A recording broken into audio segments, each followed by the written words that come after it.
Hello and welcome back to my channel Let's Learn English with Priya Goyal. In this video we are going to study about verbs.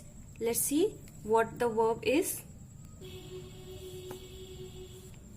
A verb is a word or a group of words that shows an action, event or a state of being. Verb क्या होती है? वो words होते हैं या group of words होती हैं जो इससे एक किसी एक्शन का पता चलता है या किसी इवेंट का पता चलता है या फिर स्टेट ऑफ बीइंग किसी होने की अवस्था का पता चलता है. वर्ब्स दैट शोज एक्शन और an event are called action verbs. जो वर्ब्स आपकी एक्शन शो करती हैं या फिर कोई इवेंट बताती हैं कि कोई वर्क हुआ है, that are called action verbs. And verbs that shows a state of being, और जो किसी होने की अवस्था बताती हैं, किसी चीज के बारे में बताती हैं, that are known as linking verbs. उन वर्ब्स को हम लिंकिंग वर्ब्स कहते हैं.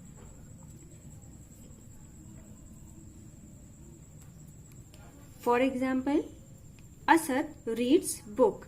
अब इसमें क्या है? जो रीड्स है that is a verb. Why? Because it shows an action कि असद क्या कर रहा है. असद बुक को पढ़ रहा है, रीड कर रहा है. So this word is showing an action. So this is a verb. In the next sentence, Tina ate a sandwich. What did Tina do? Tina ने क्या किया सैंडविच का? उसे खाया. Means this word ate is showing an action. यहाँ पे eight word से आपको एक्शन पता चल रहा है कि टीना ने सैंडविच को खाया. So ate is a verb. In the next sentence, I am happy. अब यहाँ पे कोई एक्शन नहीं पता चल रहा है बल्कि हमारा स्टेट ऑफ बीइंग पता चल रहा है कि मैं कैसी हूं, मैं हैप्पी हूं. I am happy. So here am is showing the state of being. यहाँ पे एम जो वर्ड है वो हमारा स्टेट ऑफ बीइंग पता चल रहा है, हमारे बारे में बता रहा है. तो ये हमारा ये भी वर्ब है, लेकिन रीड्स और एट आपका एक्शन बता रहे थे, तो ये आपकी एक्शन वर्ब्स थे. और चूंकि ये स्टेट ऑफ बीइंग बता रहा है एम, तो ये हमारा लिंकिंग वर्ब्स है. बट है तीनों हमारे verbs he.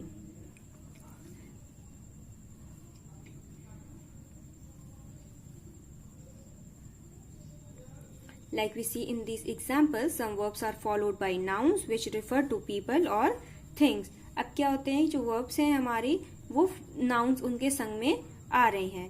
While some verbs are not, जबकि कुछ वर्ब्स के बाद हमारी नाउन नहीं आ रही है. जैसे रीड्स के बाद एक नाउन आ रहा था, एट के बाद हमारा नाउन आ रहा था, लेकिन एम के बाद हमारा नाउन नहीं आ रहा था. The noun that follows the verb and receives the action of the verb is called the object. अब जो ऐसे नाउन होते हैं जो कि हमारे एक वर्ब को फॉलो करते हैं, मीन्स कि जो वर्ब के बाद जो आते हैं हमारे नाउन, और या तो उनके एक्शन उस पर डिपेंड कर रहा होता है, उसके जो उसको वो रिसीव कर रहे होते हैं, कि जो एक्शन हो रहा होता है वो उन्हीं के ऊपर हो रहा होता है. तो ऐसे जो नाउन्स होते हैं वो हमारे ऑब्जेक्ट कहलाते हैं. Now as we read about the objects, that the nouns that follows a verb and receives the action of the verb is called an object. So now see that there are two types of object. One is direct object and the other one is indirect object. Now what is direct object and what is indirect object? The direct objects answer the questions what. अब जैसे कि हमने ये जाना कि जो noun होते हैं जो वर्ब्स को फॉलो करते हैं, यानी कि जो वर्ब्स के साथ साथ आते हैं वो नाउन, वो हमारे ऑब्जेक्ट कहलाते हैं. तो ऑब्जेक्ट क्या होते हैं? दो तरीके के होते हैं, या तो डायरेक्ट ऑब्जेक्ट होता है या तो इनडायरेक्ट ऑब्जेक्ट होता है. और डायरेक्ट ऑब्जेक्ट क्या होता है? हमेशा आपको व्हाट का आंसर देता है, कि जब आप अगर उसमें जो ऑब्जेक्ट होगा, अगर आप उसमें क्वेश्चन व्हाट करते हो तो वो आपको अगर आंसर मिल रहा है तो दैट इज डायरेक्ट ऑब्जेक्ट. सब for example, Harsha saw a tree. What did Harsha see? इसमें हमने क्वेश्चन किया कि हर्षा ने क्या देखा. जब हमने व्हाट का क्वेश्चन किया, so we get the answer a tree. It means a tree is an direct object, is the direct object. कि जब हमने इस सेंटेंस में हमने क्या क्वेश्चन किया, व्हाट का क्वेश्चन किया, तो हमें आंसर मिला a tree. So it means कि जो अ ट्री है वो हमारा डायरेक्ट ऑब्जेक्ट है. In the next sentence, Trisha gave Leela a book. What did Trisha gave Leela? अब त्रिशा ने क्या दिया लीला को? अ बुक, हमें आंसर मिल गया व्हाट लगाने पर, a book. It means a book is the direct object. Now what is indirect object?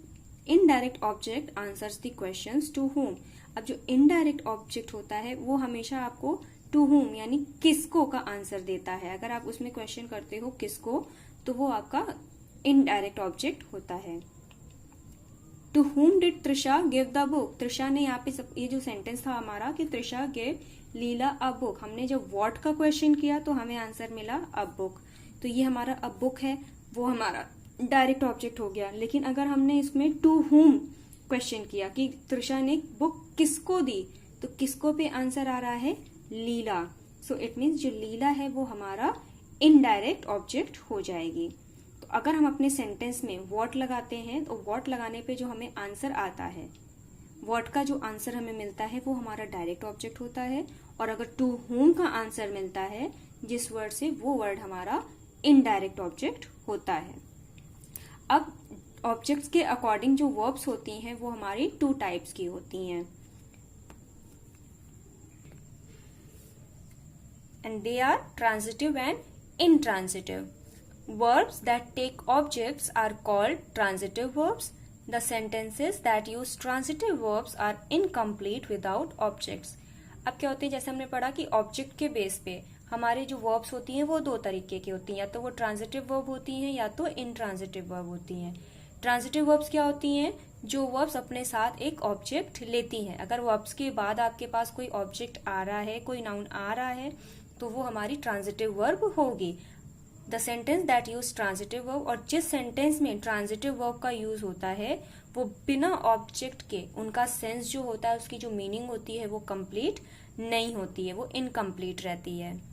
Verbs that do not take objects are called intransitive verbs. और इंट्रांजिटिव वर्ब्स क्या होती हैं? जो verbs, ऐसी वर्ब्स जिनको ऑब्जेक्ट की जरूरत नहीं पड़ती, जिनके बाद ऑब्जेक्ट नहीं आता है. इन sentences that use the intransitive verb the meaning is complete without using an object. और जो intransitive verbs होती हैं, अगर उसमें ऑब्जेक्ट नहीं लगा होता है तो भी हमारा सेंटेंस का जो मतलब होता है, जो मीनिंग होती है, वो कंप्लीट होती है. लेकिन ट्रांजिटिव वर्ब्स अगर होंगी तो उसके बाद ऑब्जेक्ट का आना जरूरी है, वरना हमारे सेंटेंस की मीनिंग कंप्लीट नहीं होगी. जैसा कि हमें पता है, as we all know that the sentence gives the complete sense, और हमें कंप्लीट सेंस मिलना चाहिए. तो अगर ट्रांजिटिव वर्ब होगी तो वो बिना ऑब्जेक्ट के कंप्लीट सेंस नहीं देगी, लेकिन इनट्रांजिटिव वर्ब्स जो होती हैं वो बिना ऑब्जेक्ट के कंप्लीट सेंस दे देती हैं. So let's understand with the examples. हम लोग कुछ एग्जांपल्स देखते हैं. Harish built a house. अब हमने इसमें व्हाट का क्वेश्चन किया, हरीश ने क्या बिल्ड किया, क्या बनाया? अ हाउस बनाया. इट मीन्स कि ये ऑब्जेक्ट है हमारा. और अब हमारे बिल्ट के पास, बिल्ट जो थी वो तो हमारी वर्ब थी, तो वर्ब के बाद हमारा एक हाउस है. और जो हमारा सेंटेंस है, अगर हम केवल हरीश बिल्ट बोलते हैं कि हरीश ने बनाया, तो हमारा सेंस जो है वो, मीनिंग जो है वो पूरी नहीं निकल रही, क्योंकि क्वेश्चन आएगा क्या बनाया. तो इसको एक ऑब्जेक्ट चाहिए. इट मीन्स कि ये हमारा जो बिल्ट है वो आपकी ट्रांजिटिव वर्ब है, ना कि इनट्रांजिटिव वर्ब. अगर इनट्रांजिटिव वर्ब होती है तो ऑब्जेक्ट की जरूरत नहीं पड़ती. जैसे in the second sentence, the baby slept, baby सो गया. तो ये हमारी जो मीनिंग है वो कंप्लीट है, क्योंकि इसके बाद हमें कोई ऑब्जेक्ट की जरूरत नहीं पड़ रही है. तो इसका मतलब है कि जो स्लेप्ट है वो यहाँ पे हमारी इनट्रांजिटिव वर्ब है, क्योंकि इसको एक अपनी मीनिंग कंप्लीट करने के लिए ऑब्जेक्ट की जरूरत नहीं पड़ रही है. In the third sentence, the girl smiled, girl ने स्माइल की. इसमें भी हमें कोई ऑब्जेक्ट की जरूरत नहीं पड़ रही है, ना तो हमें व्हाट लगाने की जरूरत पड़ रही है, कोई हमें ऑब्जेक्ट की जरूरत नहीं पड़ रही है. तो ये भी हमारी जो स्माइल्ड है वो भी हमारी इनट्रांजिटिव वर्ब है. वी रेस्टेड, हम लोगों ने रेस्ट किया. यहाँ भी ऑब्जेक्ट की जरूरत नहीं पड़ रही है, इसका मतलब ये भी हमारी इनट्रांजिटिव वर्ब है, क्योंकि बिना ऑब्जेक्ट के भी हमारी जो मीनिंग है वो कंप्लीट है. Some verbs which can be both transitive and intransitive. अब ऐसी कुछ वर्ब्स होती हैं जो ट्रांजिटिव भी यूज हो सकती हैं और इनट्रांजिटिव भी हो सकती हैं. For example, birds fly. अब इस सेंटेंस में जब बर्ड्स फ्लाई है तो वो इनट्रांजिटिव है, क्योंकि बर्ड्स उड़ती हैं. इसमें कोई जरूरत नहीं है कि हमारी कोई ऑब्जेक्ट की जरूरत नहीं, बिना ऑब्जेक्ट की भी हमारी मीनिंग कंप्लीट है. लेकिन जब हो रहा है पीपल फ्लाई, एरोप्लेन्स, पीपल उड़ाते हैं व्हाट, एरोप्लेन। अब हमारा बिना एरोप्लेन के यहाँ पे मीनिंग कंप्लीट नहीं हो रही है, हमें फ्लाई के बाद एक ऑब्जेक्ट की जरूरत पड़ रही है इस वर्ब के बाद। तो यहाँ पे जो फ्लाई है वो हमारा ट्रांजिटिव वर्ब है, लेकिन ऊपर जो हमारी मीनिंग कंप्लीट हो जा रही है बिना ऑब्जेक्ट के, तो ये हमारी इंट्रांजिटिव वर्ब है। इसी तरह when I came home Ankush was reading, जब मैं घर आई तो अंकुश रीड कर रहा था, तो ये इंट्रांजिटिव है, वॉज रीडिंग वर्ब की, इसके बाद कोई ऑब्जेक्ट की जरूरत नहीं पड़ रही है, वर्ब हमारी रीडिंग है और इसके बाद कोई ऑब्जेक्ट नहीं है, इसके बाद भी हमारी मीनिंग कंप्लीट है, तो ये इंट्रांजिटिव है।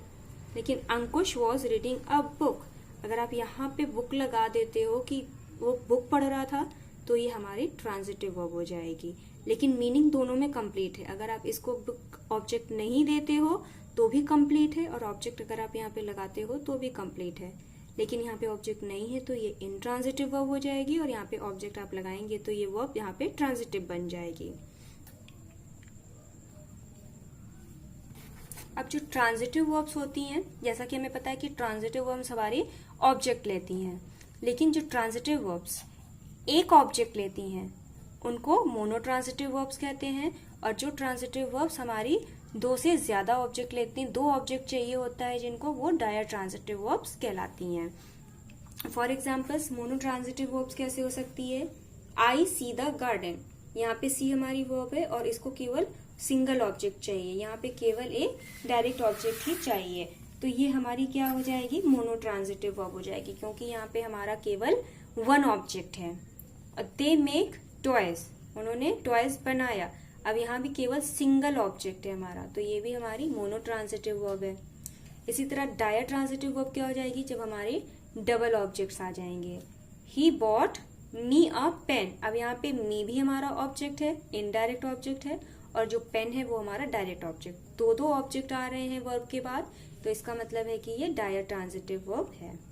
इन द नेक्स्ट एग्जाम्पल, जो नेक्स्ट एग्जाम्पल है उसमें भी she thought John a lesson, अब यहाँ पे हमको डायरेक्ट ऑब्जेक्ट और इनडायरेक्ट ऑब्जेक्ट दोनों मिल रहे हैं। डायरेक्ट ऑब्जेक्ट कैसे, क्योंकि ये व्हाट का क्वेश्चन दे रहा है कि शी थॉट जॉन, जॉन को क्या पढ़ाया, लेसन पढ़ाया, और टू होम का आंसर भी मिल रहा है, किसको पढ़ाया, जॉन को पढ़ाया, तो डायरेक्ट ऑब्जेक्ट और इनडायरेक्ट ऑब्जेक्ट दोनों मिल रहे हैं, दो ऑब्जेक्ट हैं, तो ये हमारी डायट्रांजिटिव वर्ब का एग्जाम्पल है। इसी तरह अगर किसी भी सेंटेंस में वर्ब के बाद अगर एक ऑब्जेक्ट मिल रहा है तो वो मोनोट्रांजिटिव वर्ब होगी, और अगर डबल ऑब्जेक्ट मिल रहे होंगे तो वो डायट्रांजिटिव वर्ब होगी।